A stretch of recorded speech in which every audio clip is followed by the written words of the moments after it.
Hi friends, welcome to next saris and dress centre in Belagavi. ಬರೀ ಸಂಕ್ರಾಂತಿ ಹಬ್ಬದ ಸಂಬಂಧ ನಾವು ಸ್ಪೆಷಲ್ ಬ್ಲಾಕ್ ಕಲರ್ ಸಾಡಿಗಳ ಕಲೆಕ್ಷನ್ಗಳನ್ನ ತೊಗೊಂಬಂದಿದ್ದೇವೆ. ಇವು ನೋಡ್ರಿ ಲೆನಿನ್ ಕಾಟನ್ದಾಗ ಇರ್ತಾವು ಸಾಡಿಗಳು. ಇದು ಯಾವ ಥರ ಐತೆ ಅಂತೇಳಿ ನಿಮಗೆ ನಾನು ಒಂದು ಸಾಡಿಯನ್ನು ಓಪನ್ ಮಾಡಿ ತೋರಿಸ್ತೇನೆ. ಈ ಥರ ಟೆಂಪಲ್ ಬಾರ್ಡರ್ಸ್ ಇರ್ತೈತಿ. ಇದ್ರೊಳಗೆ ಒಂದು ನಿಮ್ಗೆ ಓಪನ್ ಮಾಡಿ ತೋರಿಸ್ತೇನೆ ನೋಡ್ರಿ ನಾ ಸಾಡಿ.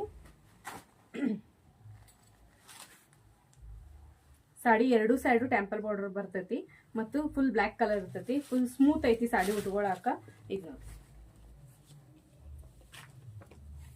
ನೋಡ್ರಿ, ಇದು ಬ್ಲೌಸ್ ಪೀಸು. ಅದೇ ರೀತಿಯಾಗಿ ಕಂಟಿನ್ಯೂ ಆಗಿ ಇದು ನೋಡ್ರಿ ಶರಕ್ ಭಾಗ ಈ ಥರ ಬಂದೈತಿ. ಆಲ್ ಓವರ್ ಸಾಡಿ ಯಾವ ಥರ ಐತೆ ಅಂತೇಳಿ ನೋಡ್ಕೋರಿ. ಎರಡು ಬಾಜು ಟೆಂಪಲ್ ಬಾರ್ಡರ್ ಬಂದೈತಿ. ಬ್ಲ್ಯಾಕ್ ಕಲರ್ ಐತಿ. ಸ್ಟಾಕ್ ಮಾತ್ರ ಲಿಮಿಟ್ ಐತಿ. ಸಂಕ್ರಾಂತಿ ಹಬ್ಬದ ಸಂಬಂಧ ಸ್ಪೆಷಲ್ ಆಗಿ ತರಿಸಿದೇವಿ. ಇಷ್ಟ ಆಯ್ತಪ್ಪ ಅಂತಂದ್ರೆ ಸ್ಕ್ರೀನ್ಶಾಟ್ ಹೊಡೆದು ಮೆಸೇಜ್ ಮಾಡ್ರಿ. ಮತ್ತು all over India courier facility ಐತಿ. ಮತ್ತು ಈ ವಿಡಿಯೋ ಹೆಂಗೆ ಅನ್ಸಿತ್ತು ಅಂತ ಕಮೆಂಟ್ ಮಾಡಿ ತಿಳಿಸ್ರಿ. ಮತ್ತು ವಿಡಿಯೋಗೆ ಲೈಕ್, ಶೇರ್, ಫಾಲೋ ಮಾಡೋದನ್ನ ಮರಿಬೇಡ್ರಿ. Thank you.